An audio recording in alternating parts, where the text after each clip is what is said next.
সব কিছুর মধ্য দিয়ে আপনাকে খেয়াল করতে হবে যে লাআল্লাকুম তাত্তাকুন, এই স্ট্যান্ডার্ড এটা অ্যাচিভ হচ্ছে কিনা আমাদের, যাতে করে তোমরা মুত্তাকি হতে পারো, আল্লাহ ভীরু হতে পারো। তাকওয়া, এটা হচ্ছে the essence of Islam. What is তাকওয়া? তাকওয়া মানে কি?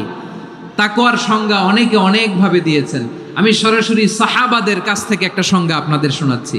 ওমরে ফারুক রাদিয়াল্লাহু তাআলা আনহু উবাই ইবনে কাব রাদিয়াল্লাহু তাআলা আনহুকে জিজ্ঞেস করেছিলেন, ইয়া উবাই মা হুয়া তাকওয়া, হে উবাই তাকওয়া কি? তাকওয়া কাকে বলে? উবাই ইবনে কাব তিনি প্রশ্নের উত্তর না দিয়ে উনিও আবার প্রশ্ন ছুড়লেন। তিনি বললেন, ইয়া আমিরাল মুমিনিন আমা সালাকতা তরিকান যা শাউক, আপনি কি কাঁটাযুক্ত রাস্তা দিয়ে মরুভূমিতে কখনো হেঁটেছেন?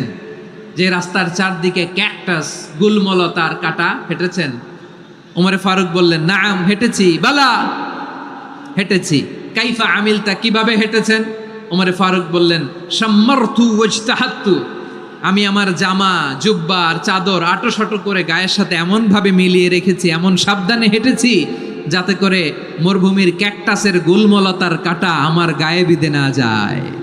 উবাই ইবনে কাব বললেন, ফাযালিকা হুয়া তাকওয়া, আরে তাহলে আপনি তো ঠিকই জানেন তাকওয়া মানে কি, এটাই তো তাকওয়া। ওই রাস্তা দিয়ে যেভাবে হেঁটেছেন, পুরো দুনিয়ার জিন্দেগিটা এইভাবে সাবধানে চলার নামই হচ্ছে তাকওয়া। চিল্লায় বলো ঠিক কিনা? এই দুনিয়াতে পাপ পঙ্কিলতা থাকবে, শয়তানির হাতছানি থাকবে, অপরাধ প্রবণতা থাকবে, নফসের খায়েশ থাকবে, অন্যায়ের হাতছানি থাকবে। সব কিছুকে দোলে মুচড়ে পেছনে ফেলে সাবধান হয়ে এই দুনিয়ার সিরাতুল মুস্তাকিমের পথে চলতে হবে। যেই রাস্তা শুরু হয়েছে দুনিয়াতে, শেষ হয়ে গিয়েছে আল্লাহর জান্নাতের ভেতরে। চিল্লায় বলেন ঠিক কিনা? আমার প্রিয় চাঁপাইনবাবগঞ্জের ভাইয়েরা, এটার নামই তাকওয়া। উবাই ইবনে কাব বললেন, ও আমিরুল মুমিনিন, ওই কাঁটাযুক্ত গুলমলতার রাস্তার মধ্যে ঠিক যেমনি সাবধান হয়ে আপনি হেঁটেছেন, এই দুনিয়ার বুকে ওই সাবধান হয়ে চলার নাম হলো তাকওয়া। সুবহানাল্লাহ। তাহলে তাকওয়া কারে বলে? আমার চাঁপাইনবাবগঞ্জের কলেজার টুকরা ভাইয়েরা, বুঝতে পারছেন আপনারা? হ্যাঁ, তাকওয়ার শুধু দুইটা নমুনা আপনাদের সামনে পেশ করব, আপনাদের ক্লিয়ার হয়ে যাবে। একটা নমুনা তো দিলাম, আরেকটা নমুনা, সেটাও ওমরে ফারুক রাদিয়াল্লাহু তাআলা আনহুর জীবনী থেকে। উনি ছিলেন ন্যায়পরায়ণ শাসক। রাত্রিবেলা প্রজাদের কি হাল হাকিকত, কি অবস্থা, ঘুরে ঘুরে প্যাট্রোলিং করতেন পুলিশের মতো। তো সারা রাত প্যাট্রোলিং করে সারা রাত তিনি ঘুরেছেন কার কি অবস্থা দেখে। শেষ রাতে তিনি ফিরে আসতেছেন। তিনি থাকতেন, সেই বুখারীতে এসেছে, কানা ইয়াসকুনু ফি আওয়ালিল মদিনা, মদিনার উঁচু এলাকায় থাকতেন।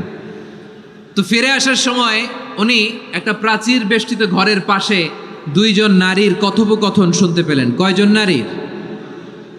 দেখি আপনাদের মনোযোগ আছে কিনা, বলেন কয়জন নারীর? একজন বৃদ্ধা, একজন যুবতী। উনি কান লাগিয়ে শুনতে পাচ্ছেন। বৃদ্ধা মা, ওমরে ফারুক কাউকে দেখতে পাচ্ছেন না, শুনতে পাচ্ছেন। বৃদ্ধা মা তার যুবতী মেয়েকে বলে, এই তাড়াতাড়ি উটের দুধ দহন করে উটের দুধের সাথে পানি মিশাও, তাইলে কালকে বাজারে মদিনায় বেশি দামে বিক্রি করা যাবে, লাভ হবে অনেক। বৃদ্ধা মহিলা এটা বললেন। যুবতী মেয়ে উত্তরে বলে, মা আপনি জানেন না আমিরুল মুমিনিন খলিফাতুল মুসলিমিন ওমরে ফারুক দুধে পানি মিশানোকে দণ্ডনীয় অপরাধ বলে ঘোষণা দিয়েছে, জানেন না? এবার বৃদ্ধা মহিলা বলে, আরে পাগলি, এই ভোর রাতে আমিরুল মুমিনিন ওমরে ফারুক আসবে কোত্থেকে? উনি আসবে কোত্থেকে? ওনার পাইক পেয়াদা সিকিউরিটি আসবে কোত্থেকে? কেউ দেখবে না। আরে কেউ দেখবে না, তাড়াতাড়ি দুধের সাথে পানি মেশাও। এই কথা যখন মা বলেছে, যুবতী মেয়েটা চমৎকার একটা উত্তর দিয়েছে। তিনি বলেছিলেন, ইয়া উম্মি, ও আমার মা, লাউলা রাআ উমর লা রাআ রব্বু উমর, ও আমার প্রিয়তমা মা, আপনি ঠিকই বলেছেন, গভীর রাতে ওটের দুধে পানি মিশালে ওমর দেখবে না, কিন্তু মা খেয়াল রাখবেন, ওমর যদি নাও দেখে, ওমরের রব কিন্তু দেখে। চিল্লায় বলেন ঠিক কিনা? দিস ইজ কল্ড তাকওয়া। লাউলা রাআ উমরু লা রাআ রব্বু উমর, ওমর দেখে না কিন্তু ওমরের রব দেখে। চিল্লায় বলেন ঠিক কিনা? এজন্য রব্বুল আলামিন বলেন, লা তুদরিকুহুল আবসার ওয়া হুয়া ইউদরিকুল আবসার ওয়া হুয়াল লাতীফুল খাবীর। তিনি এমন সত্তা, দুনিয়ার কোনো চোখ তাকে দেখে না, কিন্তু দুনিয়ার সবগুলো চোখকে, সব মানুষের অ্যাক্টিভিটিসকে আরশের উপর থেকে সব কিছু মুহূর্তে মুহূর্তে দেখতে পান কে? তাহলে তাকওয়া কারে বলে বুঝতে পারছেন? হ্যাঁ, দুনিয়াতে সাবধানে চলার নাম তাকওয়া। কেউ দেখে না, কিন্তু আল্লাহ দেখে। এই সেন্স, এই জবাবদিহিতার ভয়, দ্য সেন্স অফ অ্যাকাউন্টেবিলিটি, এই সেন্স নিজের মধ্যে গ্রো করার নাম হচ্ছে তাকওয়া।